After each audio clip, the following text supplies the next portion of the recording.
Spoštovani gospe in gospodje, dragi mohorjani, cenjeni ljubitelji knjig, prisrčno dobrodošli v knjigarni Celjske Mohorjeve. V soboto smo na Štajerskem ves čas poslušali, da proslavljajo štajersko novo leto, tako razumejo Martinovo. In na podoben način lahko rečemo, da mohorjani ob izidu redne zbirke vsako leto praznujemo konec enega in začetek drugega založniškega leta. Seveda nas tudi do konca leta, v naslednjih mesecih in tednih nekaj dela še čaka, kakšna knjiga bo še šla v tiskarno, vendarle pa se ob izidu redne zbirke res ustavimo veliko bolj kot ob izidu katerekoli druge knjige. Redna zbirka ima namreč čisto svojo zgodovino, tesno povezano z nastankom, namenom in uspehom Mohorjeve družbe vse od ustanovitve 1851 naprej. In to je tradicija, ki je ne najdemo pri nobenem drugem narodu, je slovenska posebnost, na katero je vredno vsako leto znova opozoriti. Predvsem pa nas res veseli, da avtorji z prav resničnim spoštovanjem gledajo na uvrstitev svojih del v redno zbirko, da to sprejemajo kot čast in da tudi Mohorjev koledar nastaja z globokim zavedanjem, da gre za kroniko slovenskega naroda, ki bo ostala zapisana tudi za vse prihodnje rodove. In vsej tehniki in umetni inteligenci navkljub knjiga ostaja knjiga, kar je natisnjeno, bo ostalo fizično in pregledno dostopno vsakomur. Letošnja zbirka je uglašena na modro, zlato, bež tone, je zelo raznolika, v njej je branje za vsako generacijo in sega na različna področja zanimanja bralcev. Zato uvodoma res prisrčno dobrodošlico najprej izrekam avtorjem knjig v redni zbirki. Gospod Rudi Mlinar je avtor večerniške povesti Kamau tu. Iz Švice ste za današnjo predstavitev priletela Ana Srovin Korali in Fernando Alonso Tuero.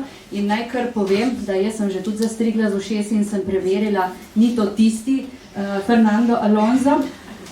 Gospod Tuero je arhitekt, je pa prav tako kot voznik Formule 1 Španec. In celo iz iste regije. Skupaj pa sta spletla lepo zgodbo v knjigi Pravica do sladkega.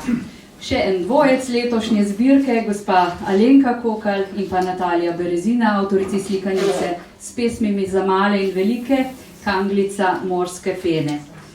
Rudi Meden pa je prevedel biografijo Hadona Klingberga, Ko nas pokliče življenje, in govori o življenju in delu Viktorja Frankla in Eli Frankl. Tu pa je seveda še vsakoletni Mohorjev koledar in lep pozdrav tudi vsem avtorjem, ki ste zanj prispevali besedila in ki ste se nam danes tu pridružili, ko zbirko pošiljamo med bralce, uredila pa ga je naša sodelavka Saška Ocvirk. Torej prav, Mohorjev koledar je tisti, po katerem raziskovalci, ne samo zgodovinarji, pogosto posegajo. In kaj je koledar pisal pred 100 leti, rada preverim tudi sama. Tudi leto 1924 je bilo prestopno.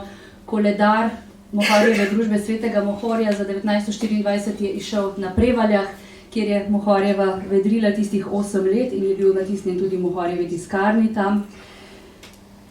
Upam, da se nam bo danes še pridružil gospod Sebastian Valentan, ki je avtor enega od prispevkov. On namreč zmeraj reče, da naključij v življenju ni, so le posvečeni trenutki. Enega takih sem doživela včeraj tudi sama, ko sem zvečer listala po tem koledarju. Namreč v nadaljevanju bomo slišali pesem Gregorja Čušina z naslovom Romar. In v tem koledarju na strani 34, pred natanko 100 leti, je bila prav tako objavljena pesem z naslovom Romar. Pa nihče od nas ni tega načrtoval.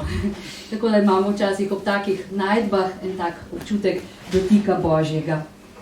Naj še izpostavim, da je bila prav pred 100 leti ustanovljena Goriška Mohorjeva družba, da je bil to čas, ko je Mohorjeva družba prevzela urejanje Mladike s Finžgarjem na čelu in pa izdajanje Mohorske knjižnice. Pred 100 leti je zbirka izšla v nakladi 48.809 izvodov, od tega je bilo 60 naročnikov iz Afrike in 355 iz drugih krajev po svetu.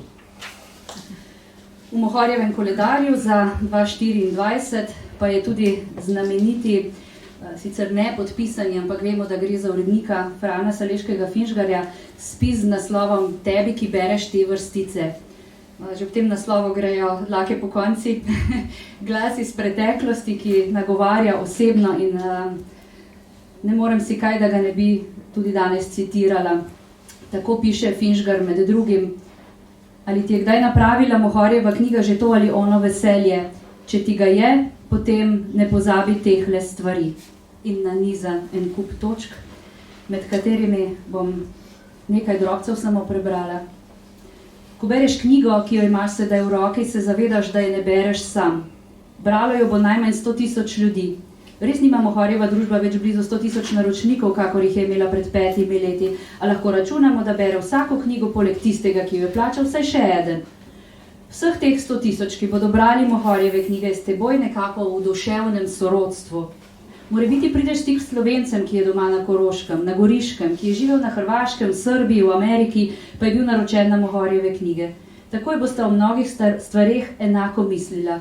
Poznala boste iste povesti, iste poučne razprave, iste šale, iste slike. Vsak, ki bere Mohorjeve knjige, je torej tvoj dušni sorodnik. Čim več ljudi bo bralo Mohorjeve knjige, tem več boš imel duševnih sorodnikov. Tem bolj si bomo Slovenci med seboj duševno sorodni, tem enotnejši narod bomo torej Slovenci. In doda še tisto znamenito misel: Mohorjeva družba je za vse stranke in za vse stanove. Saj smo si kljub tem razlikam vendar bratje, sinovi ene matere Slovenije. Pravzaprav je Mohorjeva družba vsem še toliko bolj potrebna, čim bolj smo politično in stanovsko razdeljeni, kajti tem bolj so nam potrebne stvari, ki so nam vsem skupne. Čim enotnejši, tem močnejši.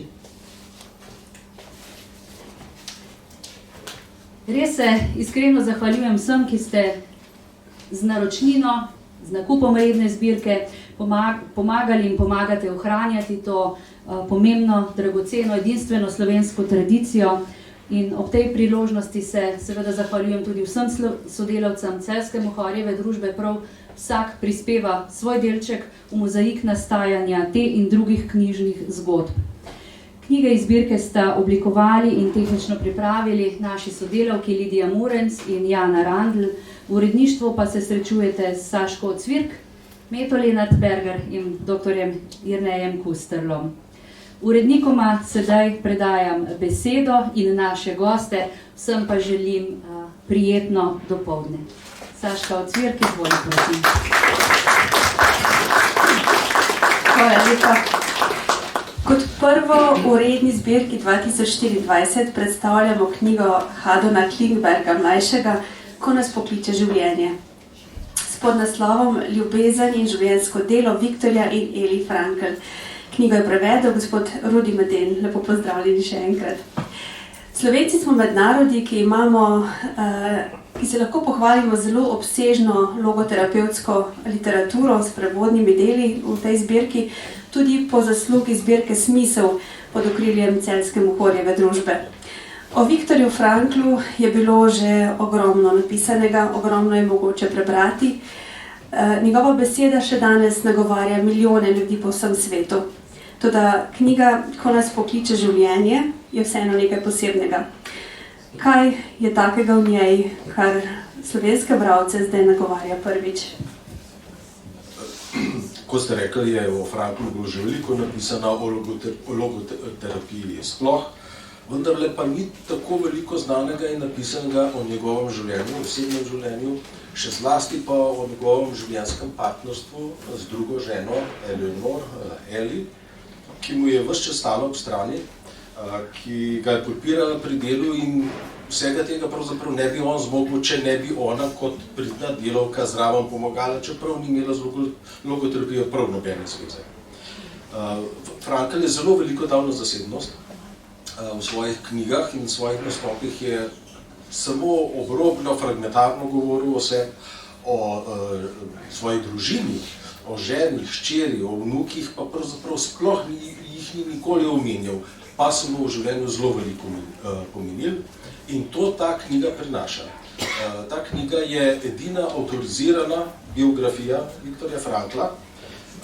Napisal je Klingberg, ko ste rekli, ki je klinični psiholog iz Chicaga v 60-ih letih je študiral pri Franklu, v 90-ih letih so obnovljivski, ki je potem kar precej let, kadar je mogel, zahajal na Dunaj in se pogovarjal z njima, snemal dolge ure pogovorov, anekdot, spominov in vsega mogočega in to vključil v eno harmonično, bi rekel, biografijo. Tako da tukaj res poznavamo Frankla kot živega človeka, ne kot avtorja logoterapije, psihiatra in vsega drugega, ampak kot živega človeka, ki je ravno tako bil krval pod kožo, kot smo vsi, ki je imel svoje vzpone in pace, kljub, bi rekel, velikim idejam, je tudi sam doživljal vse mogoče.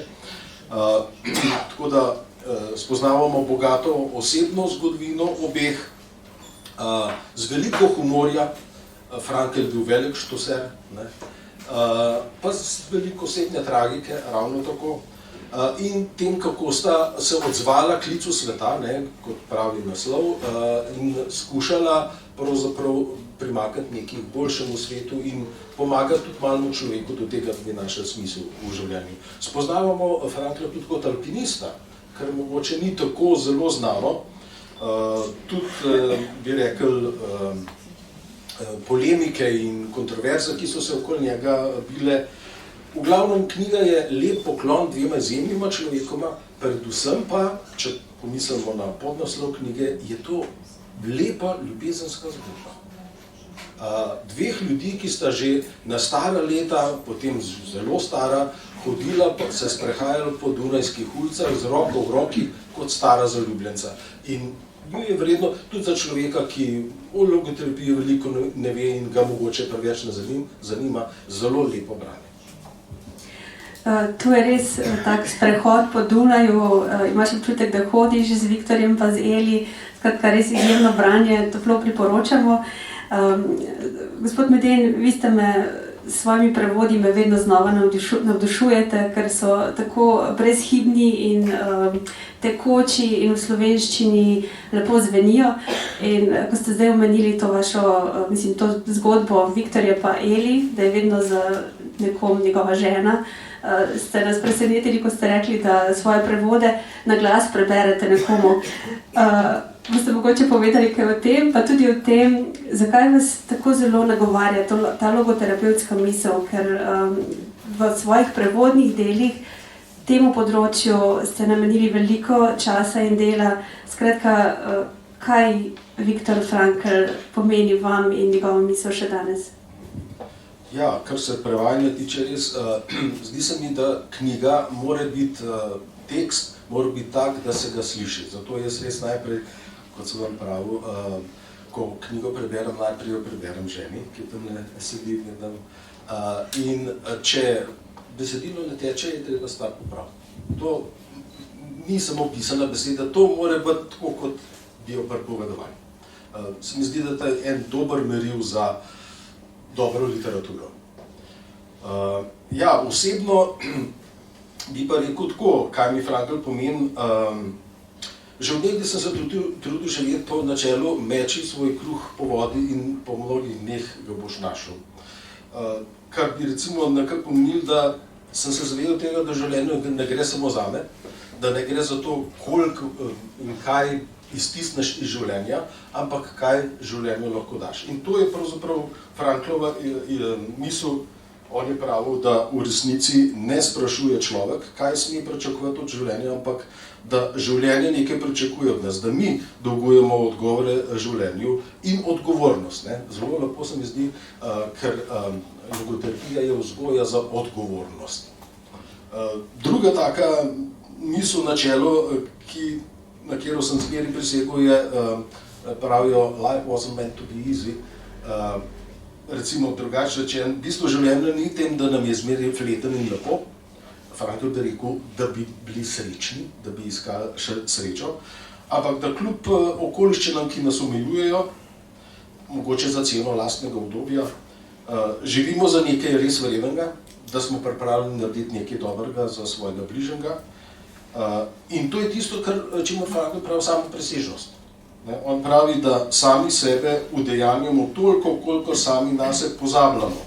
S tem, da se razdajamo z delom za višji cilj, za ideal, ki nas same presega. ali s tem, da ljubimo koga druga razen sebe in da je sreča le stranski produkt vsega.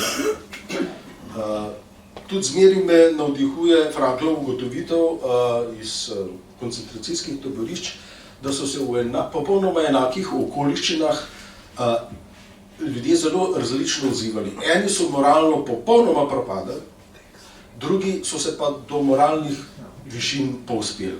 Kar mi govori, in to tudi Frankl pripoveduje, da torej okoliščine zelo vplivajo na naše življenje, niso pa popolnoma merodajne, vse odločujoče, kaj smo in kaj želimo postati. Vendarle smo do ene meje avtorji svoje usode. Da sami izbiramo, kako se bomo odzvali na izziv trenutka. In še na nekaj, Frankl tudi zelo izrazito nagovarja mojo osebno vero. On je vero, ki jo je on razumel v najširšem pomenu, tudi ne nujno religioznem, je opredelil kot človekovo iskanje ali pa še bolj zaupanje v najvišji smisel. Se pravi, da obstaja en tak vseobsegajoč univerzalen načrt vsega obstoječega, ki se nam tako samo mogoče oddaleč iz ene tančice kaže, malo ugibamo, ga nikoli zares ne spoznamo, se mu bližamo in da bližamo se mu samo s tem, da v vsakokratni življenjski situaciji prepoznavamo po svoji vesti, se odločamo in prepoznamo smisel tistega trenutka. In da s tem nekako najdemo svoj prostor pod soncem, da lahko vsak trenutek vemo, kam sodimo, zakaj živimo, in to je pravzaprav to, da najdemo svoj smisel, da doživimo življenje kot smisel.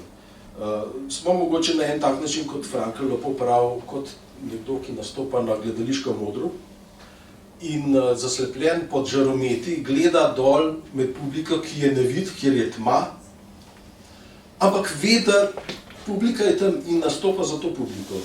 Nekje v takem položaju smo pravzaprav mi in to zna Frankl res dobro povedati. Jaz nikoli ne bi znal tako dobro povedati, kot je on to in to strnil v en res harmonično, domišljeno celoto. Zato se mi zdaj smisel, da ga vsaj prevajam.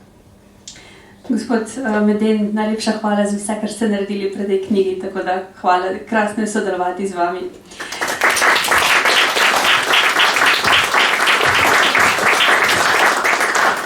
Čeprav nas Viktor Frankl uči, da človek ne živi samo od hrane, pa je vonj iz domače kuhinje po toplini domačnosti še kako pomemben za prijetno in lepo življenje.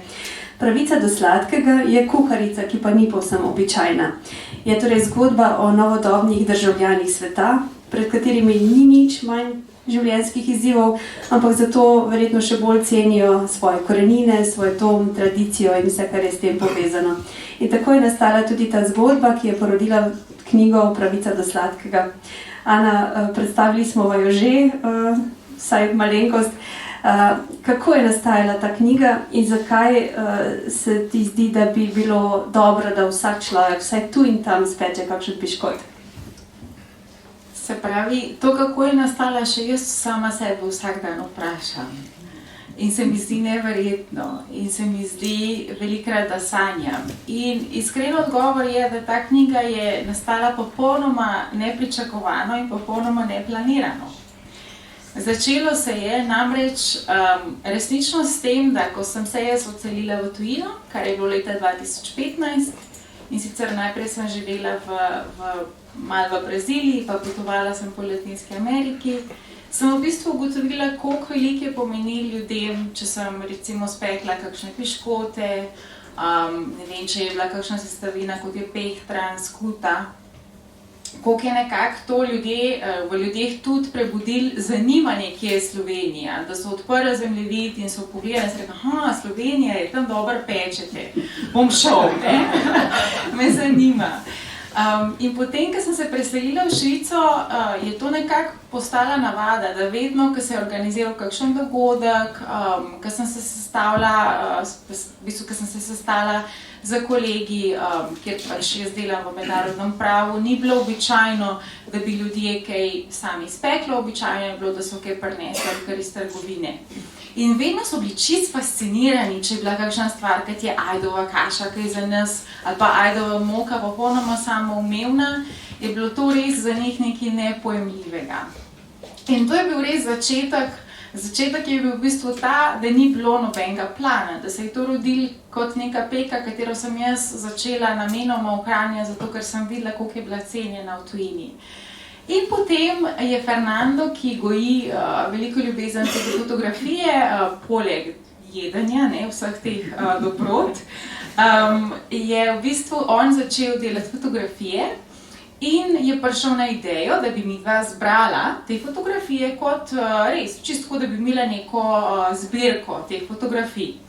No, potem se je pa domislil, kaj pa če bi še napisala te recepte. In res, in sva začela s pisanjem teh receptov v slovenščini in v angleščini najprej celo. Ok, potem sva videla, da je to kar velik izziv, sva rekla, ok, deva, poskusva najprej samo v slovenščini. In potem je spet Fernando prišel na idejo, kaj če bi pripravila eno zbirko v bistvu receptov fotografij, ki bi jo podarila tvoji babici, ki sedi tam v publiki. In jaz sem bila navdušena, zato ker jaz veliko pišem, s tem se tudi ukvarjam, ampak večinoma pišem v angleščini, in sem rekla, to bi bilo super, babi bo toliko navdušena, toliko ponosna, če ji pripravila to zbirko. In sva res, hvala covidu, v bistvu zaradi covida sva uspela to dokončati.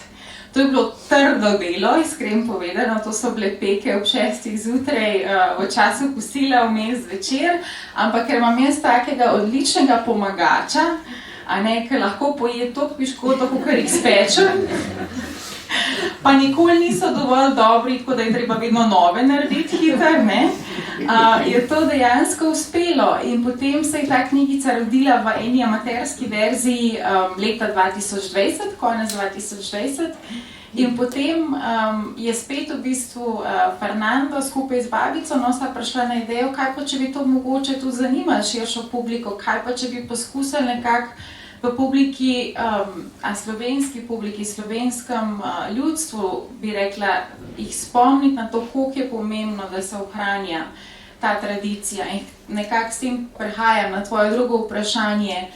Jaz mislim, da je pomembno, da vsak speče kdaj kakšen piškot, zaradi tega, ker je res neka slovenska tradicija, ta domačnost, ki ni prisotna v mnogih drugih kulturah in je tako dragocena, in je res, se mi zdi, da tako malo potrebno, da lahko sam sebi, zagotovo pa tudi drugim, polepšamo dan. Hkrati pa tudi zato, ker se mi zdi, da je nek način, ki nas lahko odpelje, nas odklopi. Pri meni, vam res lahko iskreno povem, da je bil in še vedno je nek način, kadar imam dan, ki se ukvarjam z res težkimi tematikami in potem za tistih 15 minut, ko se lahko zaprem v kuhinjo in nekaj popolnoma enostavnega spečem, ker del te zgodbe je, da so recepti zelo enostavni, del te zgodbe je, da v bistvu, da vsak ne more reči, da nima doma dovolj stvari, da lahko nekaj pripravi, ker imate, vsi imate. Ne bom šla hladilnika preverjati, ampak sem prepričana. Tako da je nekako del te zgodbe se je tudi rodil to, da je peka res dostopna, da je lahko za vsakega in takšna, ki je moj dedek, ki bo še živel včasih rekel, ali je za jesti po noč ali pa za podnev, samo to je razlika, ali pa za zaprtimi očmi ali pa za odprtimi. Za vsakega res čisto vsak pa lahko najde svojo peko in zato se mi zdi, da je res pomembno, da vsak kdaj pa kdaj poskusi narediti kakšen piškot. Hvala, Ana. Fernando bo spregovoril v svoji materinščini, v španščini, Ana bo pa potem prevedla. Zelo lepo je bilo spremljati nastajanje te knjige, ker so se pravi, ti navdihi, ki spodbujajo Fernanda, so se zelo čutili pri nastajanju knjige in Fernando bo zdaj povedal, kaj ga v bistvu v slovenski tradiciji in kulturi najbolj navdihuje, poleg seveda Ane.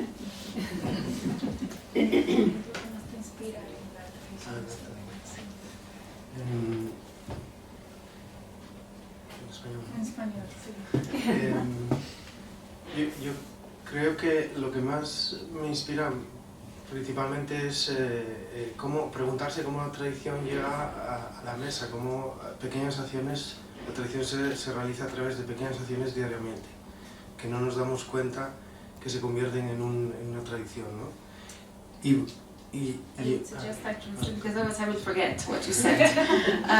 Se pravi, on nekako začenja s tem, da reče, da nekako ga najbolj navdihuje to, da vidi, kako se lahko tradicija prenaša na majhen način že na mizi, da se začne že pri tem, z majhnimi, z detajli.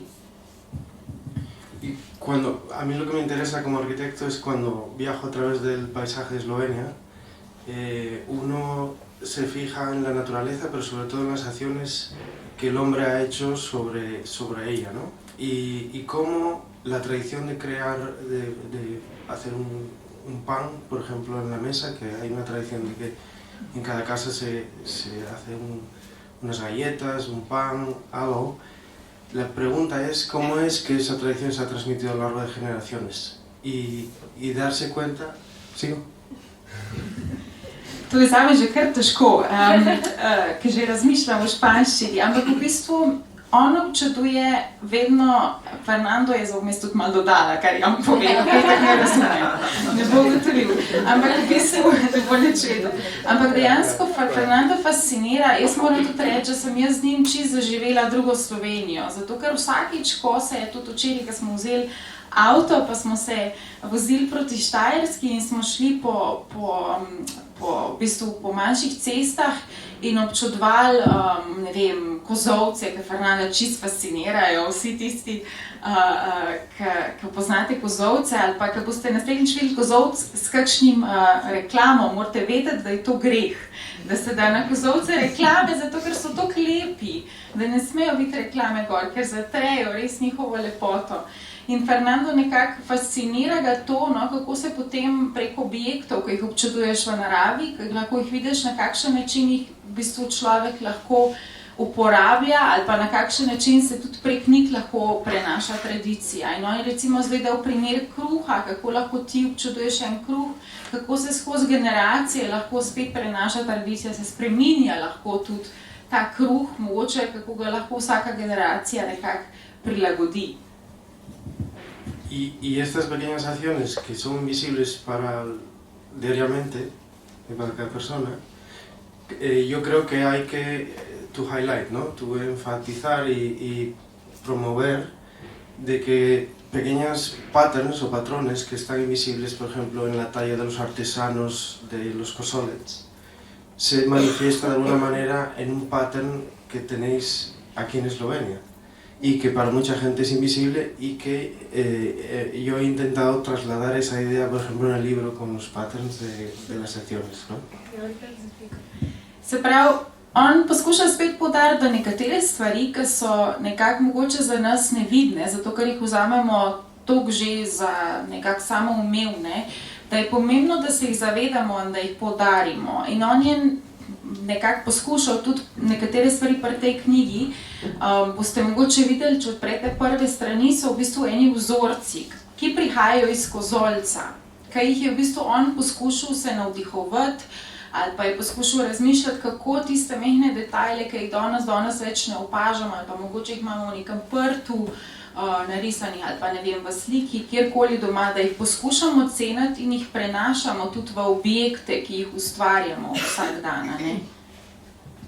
Y ya para terminar, lo importante es la idea, algo que no pertenece a nadie, sino que pertenece a todas las generaciones.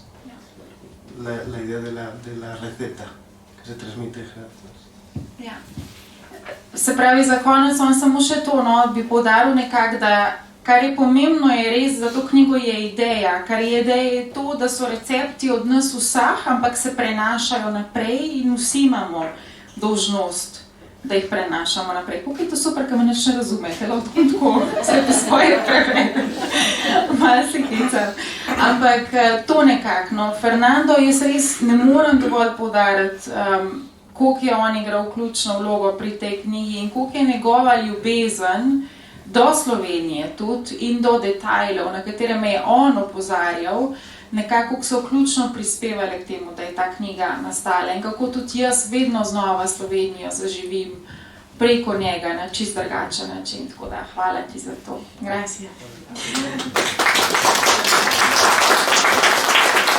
Hvala lepa. Fernando je ves čas poudaril, da arhitekti delajo stanovanja in hiše, takšne knjige delajo pa domove, tako da upam, da bodo vaši domovi dišali po piškotih. Mohorjeva redna zbirka je po tradiciji paket knjig za vso družino, se pravi, da je nekaj tudi za najmlajše. In letos je v njej otroška knjiga Slikanica, ki nosi naslov Kanglica morske pene. Gre za pesniško zbirko pesmi za velike in male, ker skupno branje starše in otroke, odrasle in najmlajše povezuje na prav poseben način. Pesmi so izpod peresa celjske avtorice gospe Alenke Kokalj, čudovite ilustracije pa od gospe Natalije Berezina. Oni dve sta se danes prvič srečali in je posebno doživetje, ko sta prišli skupaj ob tako lepi slikanici. Gospa Alenka, kaj vam pomeni poezija, kako je nastajala ta knjiga oziroma kaj želite, da Kanglica sporoči velikim in malim bralcem? Ja, poezija je nekako en moj način doživljanja sveta. Ko grem po naravi, ko vidim lepote narave, ko doživljam lepoto odnosov, ko opazujem otroke, vnuke, kako se igrajo, ko mi kaj pripovedujejo, kako razmišljajo, ko vidim kakšno lepo fotografijo. Veliko mojih pesmi je zanimivo ilustracij slik. Najprej je bila slika, najprej je bila fotografija, ali pa moj mož tudi riše, pa je pesem ilustracija njegove risbe, velikokrat.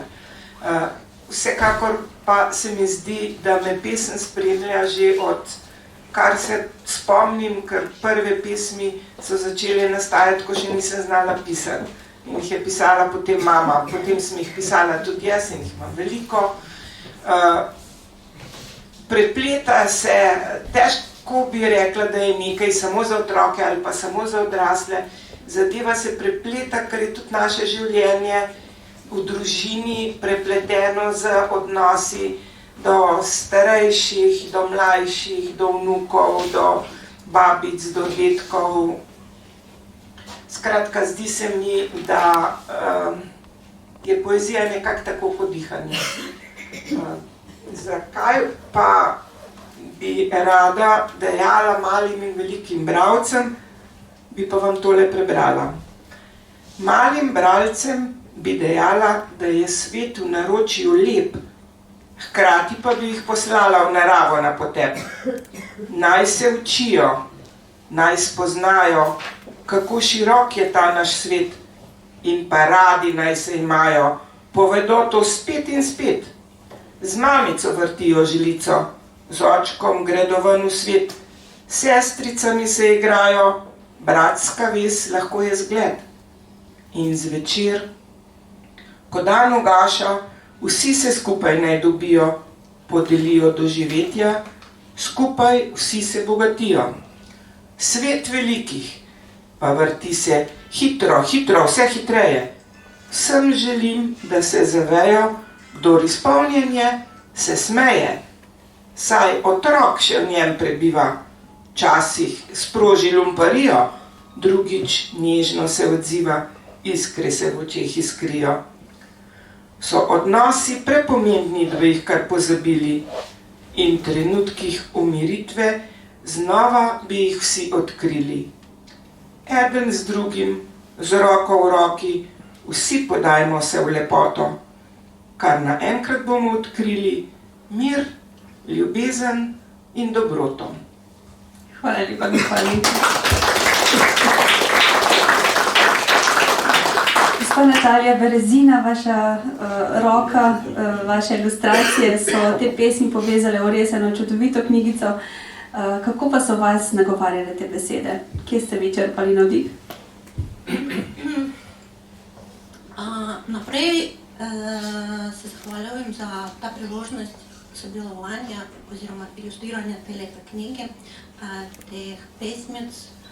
Ko prvič sem dobila besedilo, moj spomin je odpotoval nekam v otroštvo, v neko manjšo hišico na obrobju mesta, skoraj na vasi, ki je živela moja babica.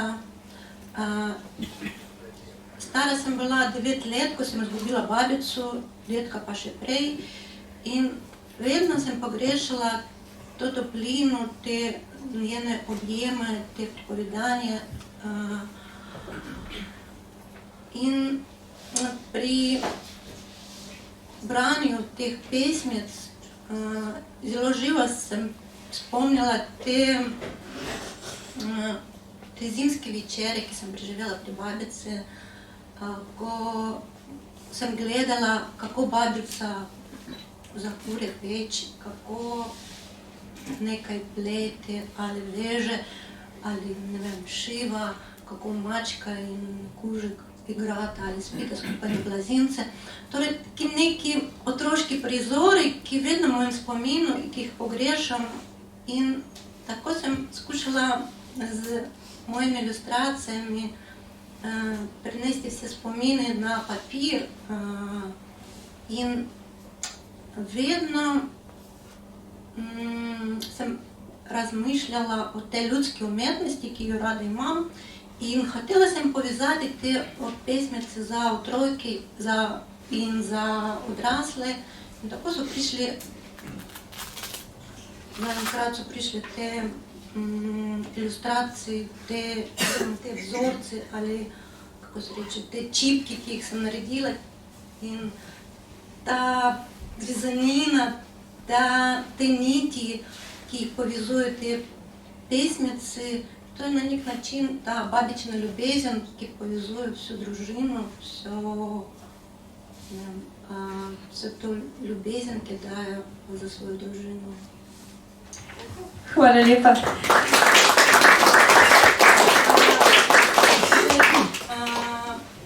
Rada bi nekaj dodala. Za spomin, za to naše sodelovanje, rada bi nekaj poklonila za avtorico knjige.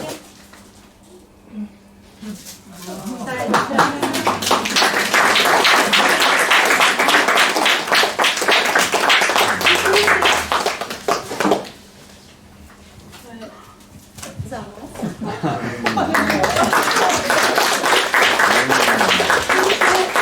To je za gospod Tanja, za direktorico. Pa z največjim veseljem priletim. Hvala vam. Lepa.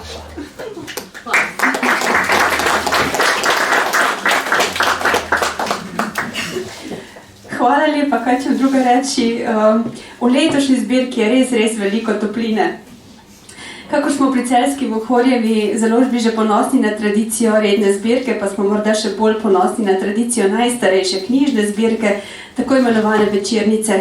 Letos nosi že številko 173, uredil jo je kolega dr. Jernej Kusterle, ki mu zdaj predajam besedo.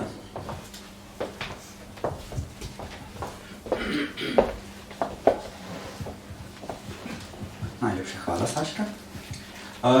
Torej, z gospodom Mlinarjem bova predstavila njegov roman Kamal tu. Sem pravilno naglasil?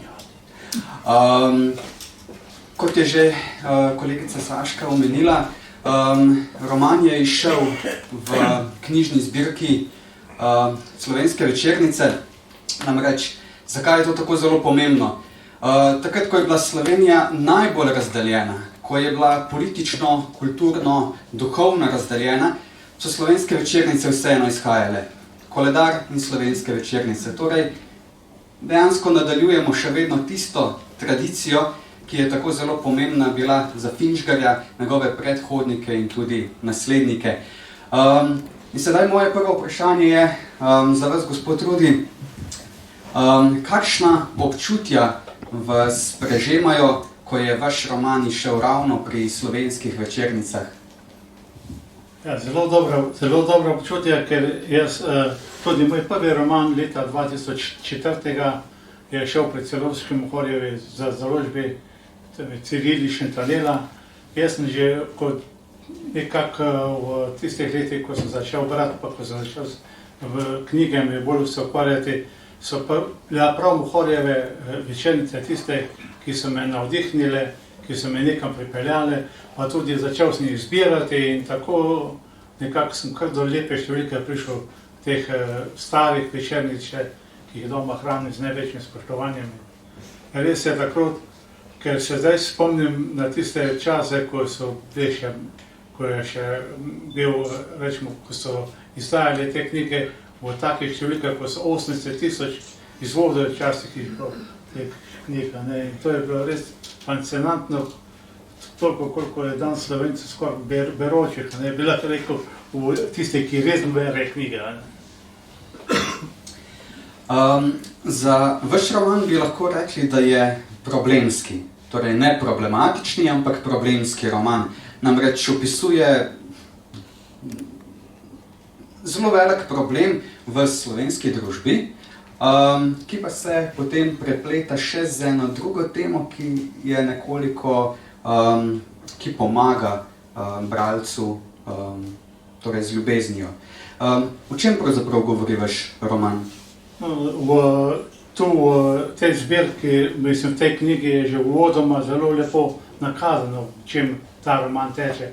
To je res, kot je urednik rekel, nekako problematika med Romi pa med nami, med večinskim narodom.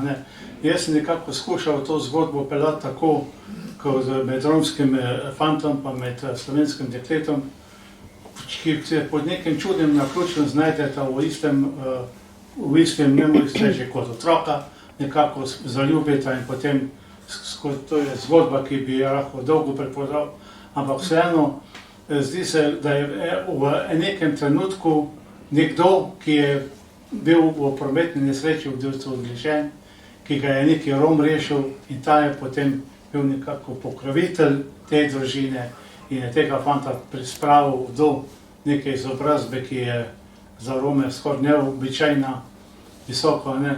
To je nekako, ta zgodba je nekako slovenska Romeo in Julija z malo drugačnim koncem. Ta urednik je napisal, da je to Shakespearovska problematika. To je tudi lahko nekako se s tem tudi strinjam.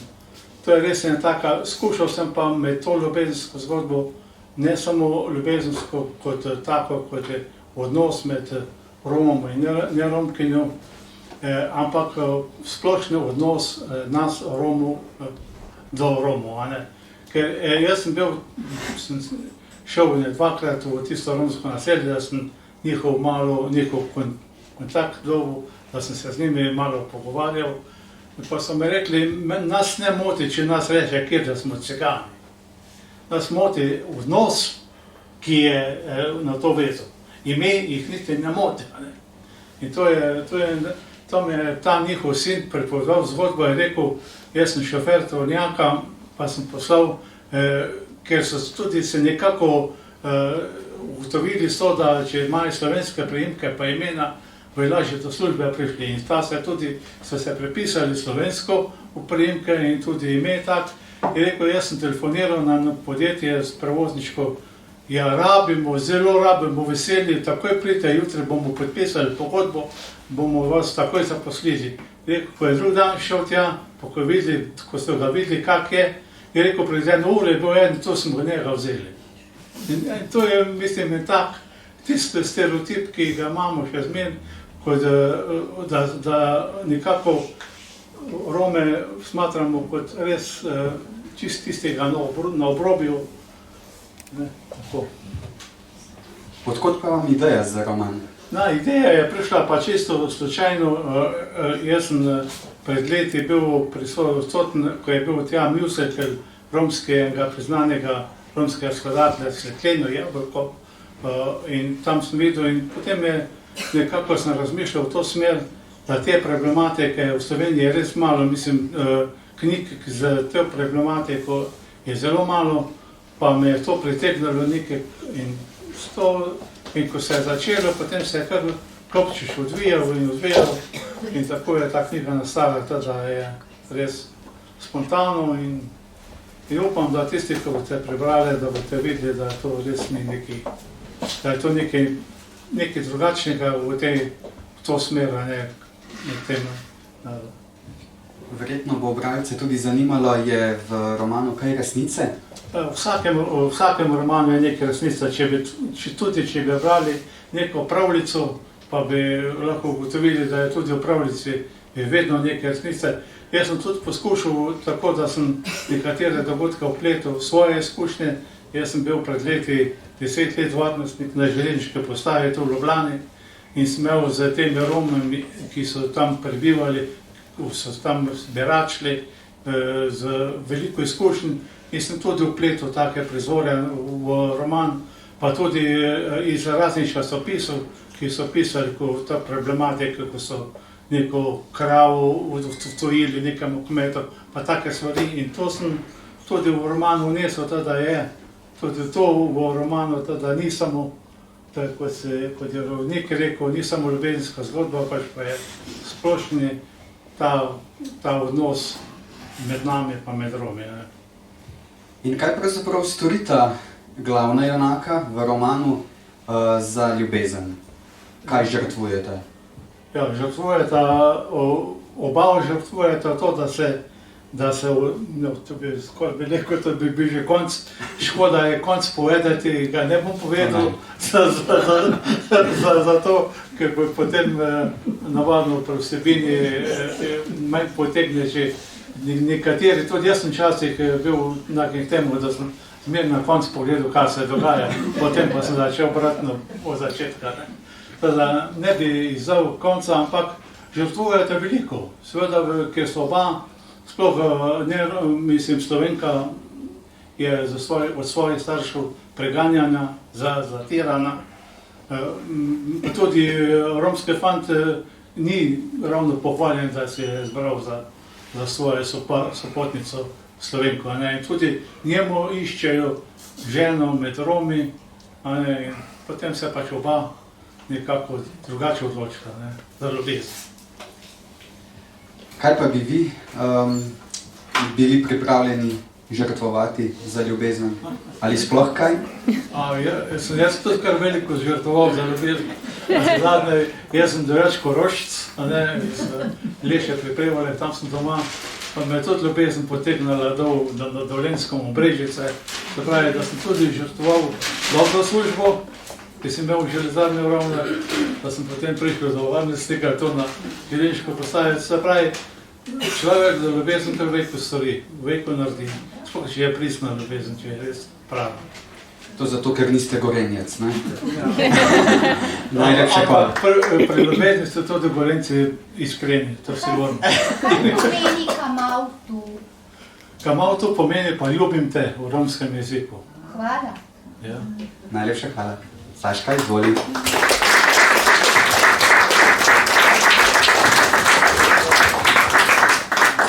Za piko na i pa tudi letos redno zbirko zaokroža Mohorjev koledar. Ta predstavlja celosten pregled dogajanja na kulturnem in družbenem področju, s prostorom tudi za osebne zapiske.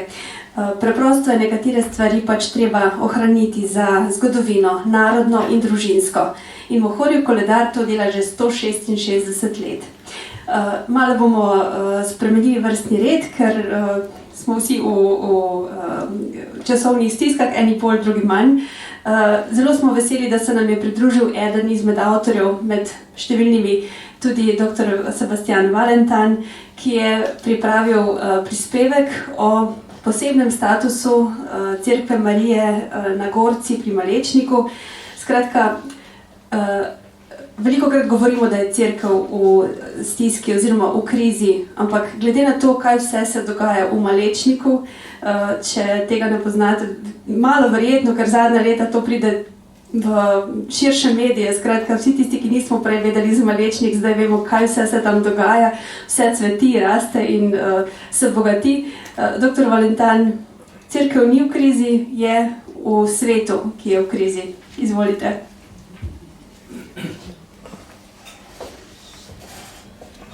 Spoštovana direktorica, cenjeni obiskovalci, hvala za besedo in hvala za priložnost, da sem lahko prispeval v Mohorjev koledar pomembno dejstvo, do katerega je prišlo letos, ko je papež Frančišek kot prvi cerkvi v Sloveniji podelil dar popolnega odpustka in jo pridružil papeški baziliki Marije Velike.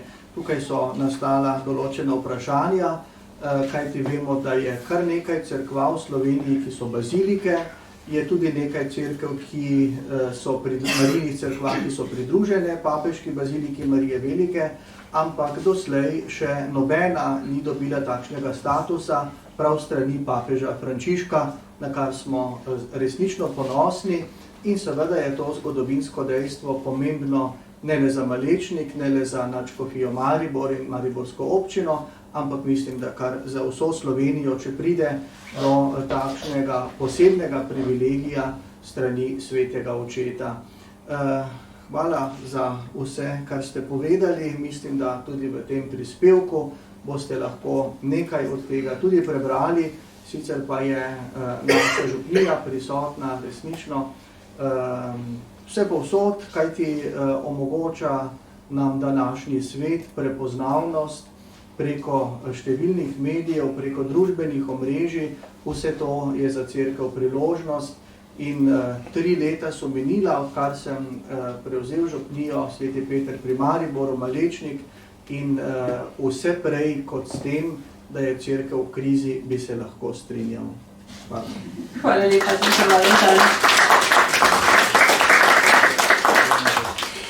Uvodni esej je letos posvečen 100-letnici rojstva Alojza Rebule. Esej je napisala gospa Tatjana Rojc, ki se je danes zaradi obveznosti morala opravičiti, nam je pa napisala nekaj vrstic in prosim urednico Meto Lenart Perger, da nam jih v njenem imenu prebere. Spoštovani, Mohorjev koledar nas spremlja iz leta v leto in predstavlja almanah tudi za današnji čas, ko je tempo življenja povsem drugačen. Letos je Mohorjeva družina želela posebej obeležiti 100-letnico rojstva pisatelja in profesorja Alojza Rebule. Počaščena sem, da sem lahko zapisala nekaj misli o njem, ki je vse nas, generacije njegovih dijakov in študentov, globoko zaznamoval svojim znanjem, deljenim med nas, svojo osebnostjo, svojo prodorno mislijo, svojo plemenitostjo. Hvaležna sem mu za vse, česar me je naučil. Predvsem pa sem mu hvaležna za prijateljsko naklonjenost in človeško bližino, ki ga je odlikovala. In za vse, kar je zapisal in napisal svojo neprecenljivo modrostjo in visoko besedo. Zato še posebej obžalujem, da mi institucionalne obveznosti onemogočajo prisotnost na predstavitvi, se bi z veseljem delila z vami vsemi ta žlahtni trenutek. Zahvaljujem se vam za pozornost in vas prisrčno pozdravljam. Tatjana Rojc.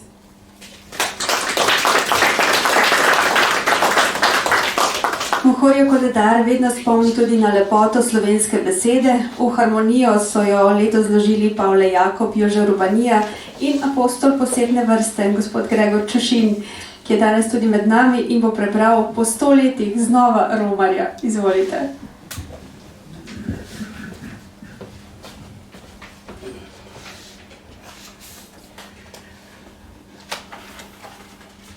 Roma R. Z okna svoje sobe zrem na kupolo bazilike, na to famozno joško zahodne civilizacije, iz katere so pili vsi žejni, vse od takrat, ko se je Peter tu obrnil na glavo in to glavo potem tudi izgubil zaradi Kristusa, ki je glava cerkvi, domujoči pod to vatikansko dojko, vladajoči svetu, ki ni od tega sveta in je vse bolj obrnjen na glavo. Telo ima 2 prsi, to ve vsak otrok. In prav otrok to najbolje ve. Mati cerkev je izbočila svoji dojki. Eno proti vzhodu, drugo proti zahodu. Potem pa sta vzhod in zahod izobčila drug drugega. Zgodovinska mastektomija je iznakazila sveto telo in ga razklala na 2 polovici, na 2 misli in 2 pogleda. A telo se je klalo še naprej in naprej in kar naprej se še koljejo zaradi kupol, ki so pognale iz ran in brazgotin. Ne broj jih je ran in kupol in jošk, iz katerih se cedita mleko in med in voda in vino in sok in strup in gnoj in kri. Z okna svoje sobe zrem na kupolo bazilike, če pa oči z neba obrnem proti tlom, vidim cesto in smetnjake ob cesti. Prebivalcev večnega mesta večnost ne skrbi, smeti ležijo vse povsod, ne le v smetnjakih. Večno mesto ni le središče zahoda, je tudi začetek juga, ki se mu sever posmehuje. A tudi sever je jug, če greš dovolj daleč. Ali če se obrneš na glavo, kot je to storil Peter in na to glavo izgubil. Za koga je moja glava? Za koga mislim? Na koga mislim? Za koga sem glavo pripravljen položiti na tnalo in jo izgubiti? Svet je obrnjen na glavo. A morda je to način obstoja tega sveta, od katerega nisem, pa mu vendarle pripadam.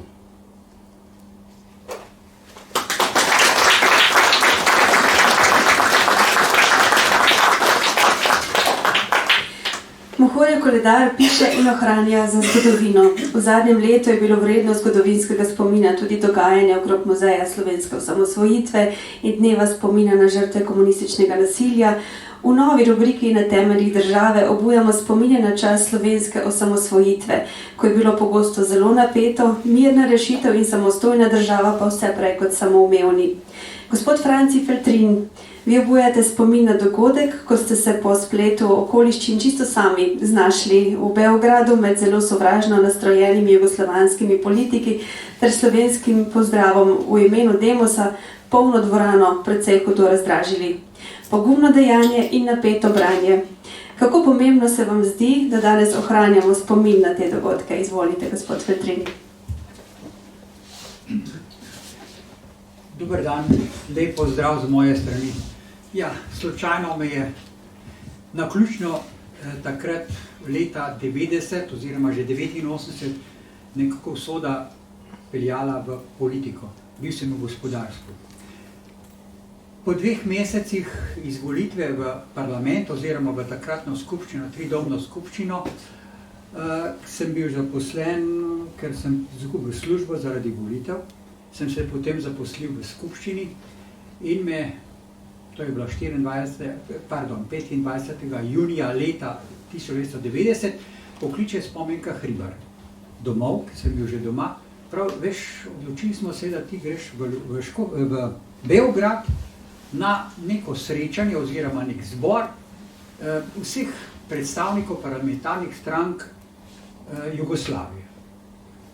In prav, ne boj se, prav se bodo šli tudi ostale predstavniki strank izven Demosa, to se pravi, je bila takrat Zveza komunistov, pa Mladina in socialisti. Pridem, zjutraj 6:50 je odletel avion iz Brnikov in takrat seveda nobenega od naših. Pa se usedemo v avion, pa se prijem. Tam čakam, z aviona sem videl nihče, ki bi ga jaz poznal iz slovenske skupščine. Vzamem taksi, se peljem v dvorano, študentsko dvorano v Beogradu in pridem, no, je bilo že nekaj ljudi tam, pa jaz pa mirno moram reči, da sem se Francoza naredil in sam hodim pri kraju in premišljujem, ki je kakšen naš. Čakam in čakam, nobenega. Potem pa naenkrat prije gospod Šešelj, kot je vam vsem znan, pa še drugi, ki so bili potem tudi na sodišču, pridejo tam, pa začne gledati, kje so. Jaz sem se naredil spet Francoza. Nič se nisem javil, nikamor, pa hodim okoli, nihče me ni poznal, zato mi je bilo kar nekako prijetno, prikončno se nisem bavil. In naenkrat Šešelj pravi, da začeti bi se moralo ob 10. uri, ura je pa že malo čez 10, prav, čas je, ne bomo jih več čakali, prav, zdaj pa gremo. In gre v dvorano, polno bilo veliko ljudi, jaz pa takrat grem hinavsko, bom čisto povedal, k tej gospej tam pri mizi, ki je opisovala prisotnost, in se skrijem, pravim, gospa, jaz sem tudi tle predstavnik Demosa iz Slovenije, prav zakaj se niste prej javili, nisem vedel, da se treba javiti, čeprav sem vedel, ampak in v tistem trenutku ne morate verjeti, dva prijeta k meni. Jaz pravim, gledam, prav mi dva so tvoja varnost, jaz zakaj pa? Prav, kar bi, ona mi piše, prav, no, vas čaka, sediš. In pridem jaz not v dvorano, me pripeljejo v prvo vrsto, tam gremo tako mimo, vidim moj priimek in tam je sedel, kdo pa drug, Marojevič. Mogoče se kdo še spomni Marojeviča, ki je imel svojo stranko v Sloveniji In sem rekel, pustite ga, grem zadaj v drugo vrsto. In sedimo tam. In seveda, ker je bilo, vam povem, Šešelj je začel tam vse napadi na Slovenijo, da so separatisti in tako, pa me te dva spodbujata, a boš kaj rekel, Slovenac, hočeš, da ničeš kažeš, nešto kažeš. Sem rekel, čekaj. In čakam. In ko pokliče Marojeviča gor, je Marojevič tako pljuval po Slovencih in jaz nisem ga poznal osebno, ampak vedel sem iz medijev, on je bil inženir, elektroinženir, zaposlen pri Iskra Delta in je živel na Viču v bloku in začne tam, kako so oni zatirani. In to samo Srbi, ne ostali, ampak Srbi so zatirani, da živijo v barakah in da nimajo nič. In da on je organiziral vojsko, ki bo zatirala oziroma zadržala, da Slovenija ne bo samostojna. In tam začel se skupaj in samo ploskali, cela dvorana, ploskali vse. Takrat se pa jaz grem javiti. Predsedujočemu se rekel, veste, jaz sem ta in ta, bi jih rad pozdravil, ampak v slovenščini. Joj, nimam nikogar, ki zna slovensko, nimam prevajalcev. Pa se je oglasi zraven, nekdo prav, en zdravnik je bil iz Varaždina, prav, ti, ker govoril v slovenščini, jaz imam ženo Slovenka, pa tudi jaz znam slovensko. Bom jaz prevajal. V redu. Potem je ta predsedujoči dovolil, da sem šel gor. In me čez čas pokliče, ko so še drugi se zvrstili, in pridem gor in sem rekel, tako kot sem rekel, lep dober dan, lep pozdrav iz Slovenije. Da vidite, kako se je usul. To so metal papirje, baci ga van, vse, mešal. Jaz sem bil, lahko rečem, miren. Danes najbrž ne. In so zupili tam vse. On je imel eno kladivo kot sodnik in je tolkal po mizi. Ustavite, nehajte. In jaz, on spet pomiri prav, evo izvor. Jaz spet pozdravim slovenščino. Spet isti scenarij. No, potem si pomeni, pa prav tak je zdravnik je bezravni rekel, da povem, bom jaz prevajal hitro, sem ne bo treba. In jaz v srbo-hrvaščini pozdravljam, ne. Tako ste, do danes si mislil, da smo mi bratje. Vedno so nas učili tako, da smo bratske republike in da vsi enako. Siko jaz mislim, da poznate slovenski jezik. Siko jaz znam cirilico, znam hrvaško, znam se. Meni ni problem. Ampak, veste, sem rekel, danes ste me pa prepričali. Sem predstavnik, sem se predstavil prej kot demos. Sem rekel, ki mi imamo v programu, da res ne ostane nam drugega, kot da gremo na svoje. In ko bomo samostojni, verjemite mi, bomo bolj prijatelji kot danes. Danes mi Slovenci govorimo, da živimo. Vas, vi pa danes. Hvala lepa za vašo prijaznost, pa sem šel. In še nekaj, hvala Mohorjevi družbi, da je to objavila. Jaz sem imel širše to napisano in v en zbornik, moram, ne bom povedal, kje sem že, so me prosili, da si napišem, ker ni bilo o Pučniku, je bilo drugo stvar, in sem na koncu tudi to dal. In me urednica kliče prav, a veš kaj, to moram dati ven. Zakaj? Predolg je. Hvala lepa.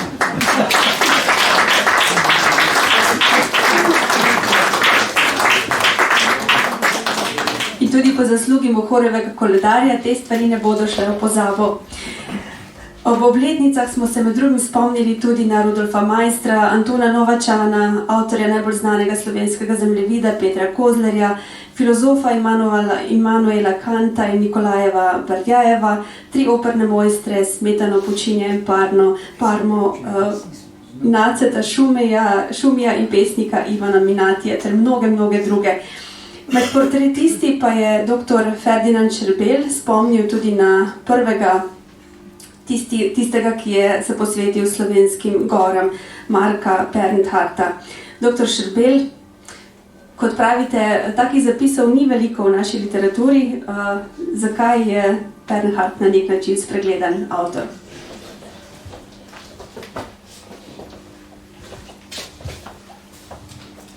Lep pozdrav vsem in seveda hvala Mohorjevi družbi uredništvu, da me je povabil k sodelovanju. Ste visoki, kot bolj za vas. Hvala lepa. Ja, veste, živimo na sončni strani Alp.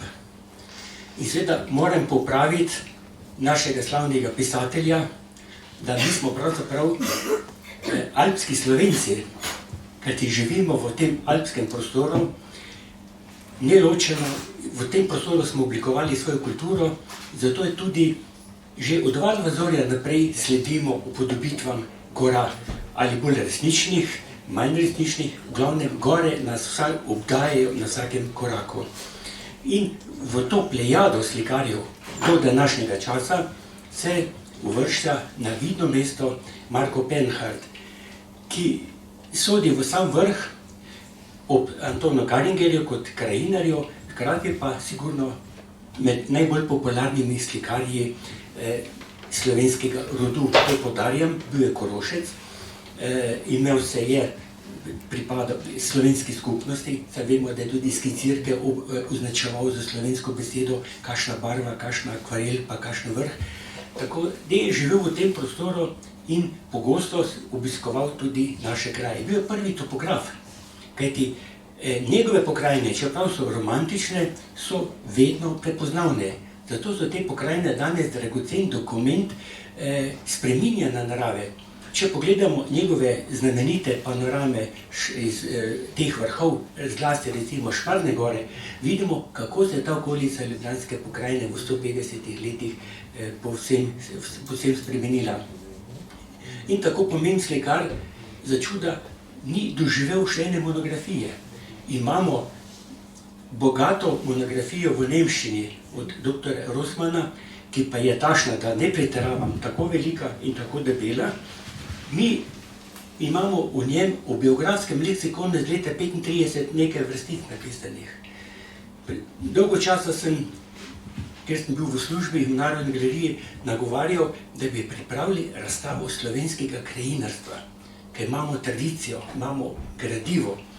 Ampak dobil sem odgovor, da to je preveč domoljubno. Domoljubno je tudi, so naši vesnani, ki nimajo v Narodni galeriji svojega prostora. In zato mi je bilo povabilo, da napišem nekaj o Marku Penhartu, veselje, čast in s tem, zatem lahko rečem, da tudi širše postavimo Marka Penharta v našo vedenje, da ni treba samo po leksikonih iskati ali pa v kakšnem razstavnem katalogu, kjer se samo marginalno menja z nekaj floskolemi, romantični slikar, odlično upodablja naše gore, ampak on je z našimi gorami res živel tako, da je tudi v naših gorah se ponesrečil, kar je ustavilo njegovo ustvarjalno pot. Pomeni, imamo sjajnega romantika, ki še čaka odkritje med njegovimi slikami. Hvala vsem in želim prijetno branje vseh prispevkov v tem lepi in lepo oblikovani izdaji Mohorjevega koledarja. Hvala lepa. Hvala lepa. Še ena tema, ki je našla mesto prav v Mohorjevem koledarju. Čisto za konec bi pa rada povabila k besedi še našega nekdanjega kolega, gospoda Andreja Arka, ki je pa drugič. Skratka, gospod Andrej Arko je pripravil 3 prispevke, danes smo ga morali malo prepričevati, da bi kaj povedal, zato ker vsi uredniki na Mohorjevi se vedno zavedamo, kako velike čevlje stopamo z vsemi uredniki, ki so delovali v tej založbi pred nami. Tako da mu bomo prenesli zahvalo za vse, kar je storil za ta koledar in za vse pred tem. Skratka, spoštovani avtorji, cenjeni gostje, drago občinstvo, hvala, da nas spremljate, da nas podpirate, skupaj z nami soustvarjate to čudovito dediščino celjske Mohorjeve družbe, da jo bomo, tako kot smo jo mi prejeli od prednikov, lahko predali tudi našim zanamcem. Pri pultu je že mogoče dobiti prijavnice oziroma naročilnice na redno zbirko 2025, zgodba gre naprej. Leta se seštevajo v častitljive številke. V prihodnjih dneh seveda toplo vabljeni na slovenski knjižni sejem, kjer bomo imeli kar 7 različnih dogodkov. Spremljate naše spletne strani, programe, ki so objavljeni oziroma še bodo. Danes pa seveda lepo vabljeni, da se še malo zdržimo in predvsem nazdravimo tej čudoviti zbirki, ker to je res praznik v naši založbi. Saška, in preden rečeš, ostanimo še skupaj, ker me je sporočilo doletelo pravkar po elektronski pošti in ker smo zbrani sama mohorska družina, si drznem to zdajle tudi povedati in vas seveda povabiti. Namreč iz Gospodarske zbornice Slovenije so nas obvestili, da je bila knjiga Alme Karlin, Peš po domačih krajih, ki jo je tudi Saška letos uredila in dosega lepe uspehe, tudi njena prevajalka Jerneja Jezernik je pravkar prejela nagrado Mira. Knjiga pa je bila tudi izbrana za nominacijo za nagrado knjiga leta 2023, torej med 10 knjig, ki se bodo potegovale za ta laskavi naziv. Lani je naša knjiga Saše Šketa, Evo ti kosilo, dosegla drugo mesto, tako da letos vas prosim in vabim, da glasujete za Almo Karlin, ki je nas vseh, tako da letos imamo kakšno upanje spet na dobro uvrstitev ali pa seveda na zmago. Iskrene čestitke tudi tebi, Saška. Lepa hvala in ja, ostanimo skupaj.